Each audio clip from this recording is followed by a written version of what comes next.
Assalamualaikum warahmatullahi wabarakatuh. Baik, kami dari kelompok 4B akan mempresentasikan tentang hasil pengujian air limbah tahu. Baik, sebelumnya yang terhormat kepada Bapak Ibu dosen dan Bapak PLP dan juga teman-teman sekalian yang saya cintai dan saya banggakan. Sebelumnya, saya selaku moderator pada penyampaian materi kali ini, perkenalkan nama saya Muhammad Enggar Mahfudin. Saya Amalia Handayani. Saya Kamila Pasya. Dan saya Isti Indriani. Saya Rizky Asyadewi. Baik, langsung saja kita lanjut ke materi yang pertama. Baik, sebelum memasuki slide berikutnya, saya akan membacakan latar belakang dan tujuan pengujian air limbah tahu. Air limbah tahu pada umumnya memiliki kandungan bahan organik yang sangat tinggi akibat proses perendaman, pencucian, dan penggilingan kedelai. Oleh karena itu, pengujian parameter seperti COD, BOD, dan TOM itu sangat penting dilakukan untuk mengetahui besarnya beban pencemaran organik yang dapat menurunkan kualitas perairan. Kandungan fosfor dan amoniak dalam limbah tahu juga perlu dianalisis karena berasal dari degradasi protein kedelai dan dapat memicu eutrofikasi serta bersifat toksik bagi biota air. Selain itu, kontrol terhadap suhu dan pH dibutuhkan karena limbah tahu itu cenderung bersifat asam dan bersuhu lebih tinggi sehingga berpotensi mengganggu proses biologis dalam pengolahan. Proses penjernihan juga diperlukan untuk menghilangkan kekeruhan dan partikel tersuspensi yang banyak terdapat pada limbah tahu. Pengujian keseluruhan parameter ini penting untuk memastikan limbah tahu itu memenuhi baku mutu sebelum dibuang ke lingkungan. Untuk yang pertama yaitu ada pengujian pH. Pada parameter pertama yaitu pH limbah air tahu, hasil pengukuran menunjukkan bahwa pH berada di angka 5 yang bersifat asam. Padahal sesuai baku mutu, pH air limbah yang aman berada pada rentan 6-9 hingga 5 ini belum memenuhi standar lingkungan. Kondisi asam ini disebabkan oleh terbentuknya asam organik dari proses fermentasi kedelai serta penguraian protein yang menghasilkan senyawa asam. Dampak dari pH yang terlalu asam ini cukup serius, diantaranya dapat merusak lingkungan perairan, bersifat korosif terhadap pipa dan saluran, serta menjadi indikasi bahwa nilai BOD dan COD tinggi.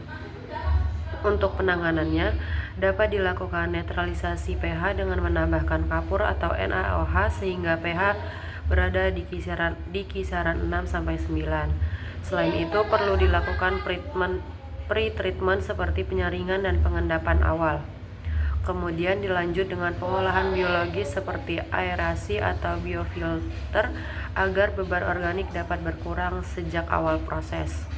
Parameter kedua yaitu suhu limbah. Dari hasil pengukuran diperoleh suhu 20 derajat Celcius yang tergolong normal untuk limbah organik di daerah tropis seperti di Indonesia. Karakteristik limbah air tahu ini mengandung protein, lemak, dan karbohidrat dari proses pengolahan kedelai. Zat-zat tersebut mudah terurai sehingga dapat meningkatkan nilai BOD dan COD, serta menimbulkan bau akibat proses fermentasi. Dampak yang ditimbulkan dari kondisi ini adalah terjadi pencemaran badan air serta penurunan kadar oksigen terlarut di air, karena oksigen banyak digunakan untuk menguraikan bahan organik tersebut. Yang selanjutnya itu ada chemical oxygen demand atau COD. Pada pengujian kami didapatkan 480 ppm, yang mana kalau diubah menjadi miligram per liter itu didapatkan 3,84 mg per liter dikali dengan faktor pengenceran yang sampel kami diencerkan sebanyak 12,5 kali, itu menjadi 48 mg per liter, yang mana baku mutunya adalah 100 mg per liter. Jadi sebenarnya kalau dari perhitungan dan hasil itu sampel kami masuk baku mutu, tetapi pada saat kami pengujian sampel kami berubah lebih dulu sebelum dititrasi. Seharusnya kan sampel itu berubah pada saat dititrasi menjadi warna biru. Tetapi sampel kami sebelum dititrasi sudah menjadi warna biru pada saat pemanasan. Nah, itu disebabkan oleh oksigen terlarut yang bereaksi dulu dengan reagen COD. Jadi karena sampel kami oksigen terlarutnya itu terlalu tinggi, maka sebelum dititrasi dia sudah berubah menjadi biru.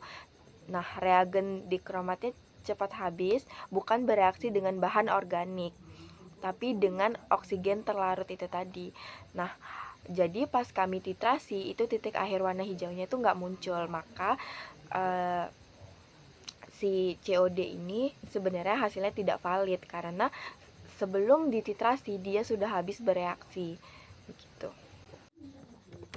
Yang selanjutnya itu ada BOD, yaitu yang mana didapatkan hasil 127,5 ppm yang diubah menjadi miligram per liter itu adalah 1,02 dikali dengan faktor pengenceran 12,5 didapatkan 12,75 mg per liter, yang mana baku mutunya adalah 30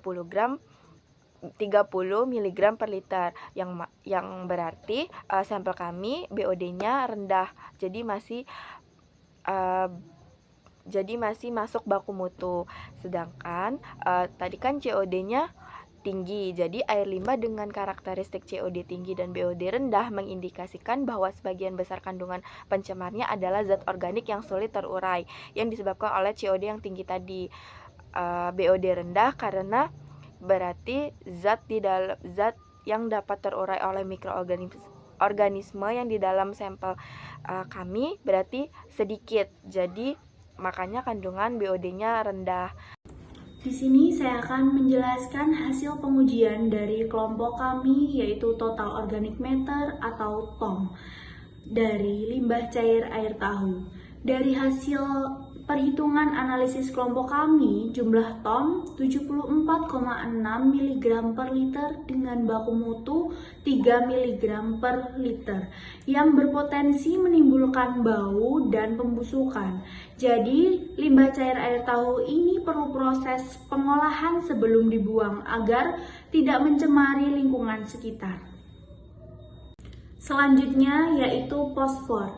Dari hasil analisis kami, hasil konsentrasi 1,97 ppm dengan baku mutu 0,015 ppm, 0,015 ppm tanpa pengolahan. Dan dampak ke lingkungan dapat sangat mencemari lingkungan dan dapat menyebabkan pertumbuhan alga blom yang tidak dapat terkendali. Di sini saya akan menjelaskan tentang amoniak. Apa sih amoniak? Amoniak merupakan senyawa kimia beracun yang sering ditemukan di perairan akibat limbah domestik, industri, dan peternakan. Dalam konsentrasi tinggi, air membahayakan organisme akuatik serta mencemari sumber air minum. Terus, saat pengujian kemarin limbah amoniak, kelompok saya mendapatkan amoniak dengan hasil 0,17112 mg per liter, itu memenuhi baku mutu maksimal 10 mg per liter. Resiko rendah terhadap biota air karena kadarnya jauh di bawah batas toksik. Terus selanjutnya kelompok saya melakukan penjernihan air dengan hasil TDS tawas awal 10,03, TDS tawas setelah 10 menit 11,2. Terus hasil TDS PAC 8,13 setelah 10 menit 5,39. Penurun TDS PAC berhasil menurunkan TDS dari 10,5 menjadi 5,39, menunjukkan proses penjernihan berhasil dari aspek penghilangan padatan. Baik, selanjutnya itu ada IPAL atau instalasi pengolahan air limbah. Jadi, pada umumnya kotoran air tahu atau limbah air tahu yaitu mengandung asam organik yang tinggi. Untuk pengolahan air limbahnya, yang pertama itu ada saringan kasar. Gunanya untuk menahan ampas dan kotoran besar. Yang kedua itu ada bak penampungan, gunanya untuk menyamakan debit air. Yang ketiga itu ada bak netralisasi dengan proses tambahkan kapur untuk menaikkan pH dari 5 asam ke 7 sampai 8. Yang keempat itu ada koagulasi atau flokkuasi. dengan proses penambahan PaC untuk peningkat fosfat dan kotoran halus. Baik, selanjutnya itu yang kelima ada pengendapan awal, yaitu gunanya memisahkan lumpur awal. Kemudian air siap masuk reaktor, yaitu air sudah netral dan fosfat berkurang. Ada unit IPAL, yaitu proses sederhana. Yang keenam itu ada reaktor anaerobik, yaitu bakteri tanpa udara makan BOD atau COD berat yang menghasilkan biogas. Untuk yang ketujuh ada reaktor aerobik. Bakteri dengan udara makan sisa kotoran ringan dan amoniak. Terus kemudian yang kedelapan ada pengendapan air, yaitu memisahkan lumpur aktif dari air bersih. Kemudian yang 9 ada bak desinfeksi, yaitu menumbuhkan kuman. Terus yang terakhir ada titik buang akhir atau air sudah bersih yang memenuhi baku mutu. Sekian video presentasi dari kami. Kami ucapkan terima kasih. Wassalamualaikum warahmatullahi wabarakatuh.